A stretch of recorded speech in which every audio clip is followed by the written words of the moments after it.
ಮುಖ್ಯಮಂತ್ರಿ ಸಿದ್ದರಾಮಯ್ಯ ಅವರು ದೀರ್ಘಾವಧಿ ಸಿಎಂ ಎಂಬ ಹೆಗ್ಗಳಿಕೆಗೆ ಪಾತ್ರವಾಗಿದ್ದು, ದೇವರ ಅವರಿಗೆ ಆರೋಗ್ಯ ಐಶ್ವರ್ಯದ ಜೊತೆಗೆ ಮತ್ತಷ್ಟು ಶಕ್ತಿ ಕೊಟ್ಟು ಕಾಪಾಡಲಿ ಎಂದು ಸಚಿವ ಎಸ್ ಮಲ್ಲಿಕಾರ್ಜುನ್ ತಿಳಿಸಿದರು. ಸುದ್ದಿಗಾರರೊಂದಿಗೆ ಮಾತನಾಡಿದ ಅವರು, ಸಿಎಂ ಸಿದ್ದರಾಮಯ್ಯ ಅವರು ಬಸವ ಜಯಂತಿ ದಿನ ಪ್ರಮಾಣ ವಚನ ಸ್ವೀಕರಿಸಿದ್ದು ಅವರ ಅದೃಷ್ಟ ಎಂದ ಅವರು, ಜನರ ಆಶೀರ್ವಾದದಿಂದ ಸಿದ್ದರಾಮಯ್ಯ ಅವರು ದೀರ್ಘಾವಧಿ ಸಿಎಂ ಆಗಿದ್ದು ಒಳ್ಳೆಯ ಅಭಿವೃದ್ಧಿ ಕಾರ್ಯ ಮಾಡುತ್ತಿದ್ದು, ಜನಸೇವೆ ಕಾರ್ಯಕ್ರಮಗಳನ್ನು ಅವರು ರೂಪಿಸುತ್ತಿದ್ದು, ಅವರಿಗೆ ದೇವರು ಆರೋಗ್ಯ ಐಶ್ವರ್ಯದ ಜೊತೆಗೆ ಶಕ್ತಿ ಕೊಟ್ಟು ಬಡವರಿಗೆ ಮತ್ತಷ್ಟು ಒಳ್ಳೆಯ ಕೆಲಸ ಕಾರ್ಯಗಳನ್ನು ಮಾಡುವಂತಾಗಲಿ ಎಂದು ಭಗವಂತನಲ್ಲಿ ಪ್ರಾರ್ಥಿಸುತ್ತೇನೆ ಎಂದರು. ಅವರು ನನ್ನ ಕೇಳಿದರೆ ಅವರು ಓದ ಮುಖ್ಯಮಂತ್ರಿಯಾಗಿ ಪ್ರಮಾಣ ವಚನ ತೆಗೆದುಕೊಂಡು ಬೇಕಾದ್ರೆ ಬಸವನ ಜಯಂತಿ ದಿವಸನೇ ಬಂತು, ಒಳ್ಳೆಯ ದಿವಸ, ಅದು ಕೂಡಿ ಬಂತು.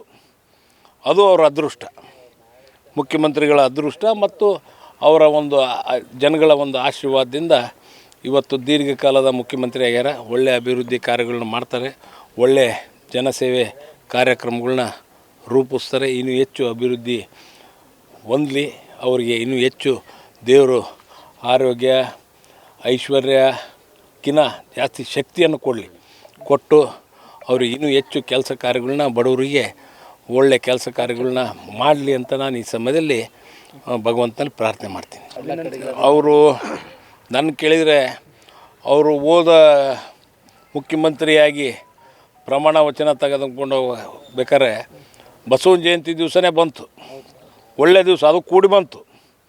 ಅದು ಅವರ ಅದೃಷ್ಟ, ಮುಖ್ಯಮಂತ್ರಿಗಳ ಅದೃಷ್ಟ ಮತ್ತು ಅವರ ಒಂದು ಜನಗಳ ಒಂದು ಆಶೀರ್ವಾದದಿಂದ ಇವತ್ತು ದೀರ್ಘಕಾಲದ ಮುಖ್ಯಮಂತ್ರಿ ಆಗ್ಯಾರ. ಒಳ್ಳೆಯ ಅಭಿವೃದ್ಧಿ ಕಾರ್ಯಗಳನ್ನ ಮಾಡ್ತಾರೆ, ಒಳ್ಳೆಯ ಜನಸೇವೆ ಕಾರ್ಯಕ್ರಮಗಳನ್ನ ರೂಪಿಸ್ತಾರೆ. ಇನ್ನೂ ಹೆಚ್ಚು ಅಭಿವೃದ್ಧಿ ಹೊಂದಲಿ, ಅವರಿಗೆ ಇನ್ನೂ ಹೆಚ್ಚು ದೇವರು ಆರೋಗ್ಯ ಐಶ್ವರ್ಯಕ್ಕಿಂತ ಜಾಸ್ತಿ ಶಕ್ತಿಯನ್ನು ಕೊಟ್ಟು ಅವ್ರಿಗೆ ಇನ್ನೂ ಹೆಚ್ಚು ಕೆಲಸ ಕಾರ್ಯಗಳನ್ನ ಬಡವರಿಗೆ ಒಳ್ಳೆಯ ಕೆಲಸ ಕಾರ್ಯಗಳನ್ನ ಮಾಡಲಿ ಅಂತ ನಾನು ಈ ಸಮಯದಲ್ಲಿ ಭಗವಂತನ ಪ್ರಾರ್ಥನೆ ಮಾಡ್ತೀನಿ.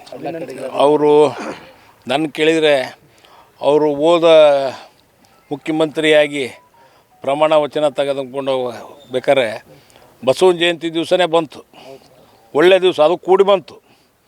ಅದು ಅವರ ಅದೃಷ್ಟ, ಮುಖ್ಯಮಂತ್ರಿಗಳ ಅದೃಷ್ಟ ಮತ್ತು ಅವರ ಒಂದು ಜನಗಳ ಒಂದು ಆಶೀರ್ವಾದದಿಂದ ಇವತ್ತು ದೀರ್ಘಕಾಲದ ಮುಖ್ಯಮಂತ್ರಿ ಆಗ್ಯಾರ. ಒಳ್ಳೆಯ ಅಭಿವೃದ್ಧಿ ಕಾರ್ಯಗಳನ್ನ ಮಾಡ್ತಾರೆ, ಒಳ್ಳೆಯ ಜನಸೇವೆ ಕಾರ್ಯಕ್ರಮಗಳನ್ನ ರೂಪಿಸ್ತಾರೆ. ಇನ್ನೂ ಹೆಚ್ಚು ಅಭಿವೃದ್ಧಿ ಹೊಂದಲಿ, ಅವರಿಗೆ ಇನ್ನೂ ಹೆಚ್ಚು ದೇವರು ಆರೋಗ್ಯ ಐಶ್ವರ್ಯಕ್ಕಿಂತ ಜಾಸ್ತಿ ಶಕ್ತಿಯನ್ನು ಕೊಟ್ಟು ಅವ್ರಿಗೆ ಇನ್ನೂ ಹೆಚ್ಚು ಕೆಲಸ ಕಾರ್ಯಗಳನ್ನ ಬಡವರಿಗೆ ಒಳ್ಳೆಯ ಕೆಲಸ ಕಾರ್ಯಗಳನ್ನ ಮಾಡಲಿ ಅಂತ ನಾನು ಈ ಸಮಯದಲ್ಲಿ ಭಗವಂತನ ಪ್ರಾರ್ಥನೆ ಮಾಡ್ತೀನಿ.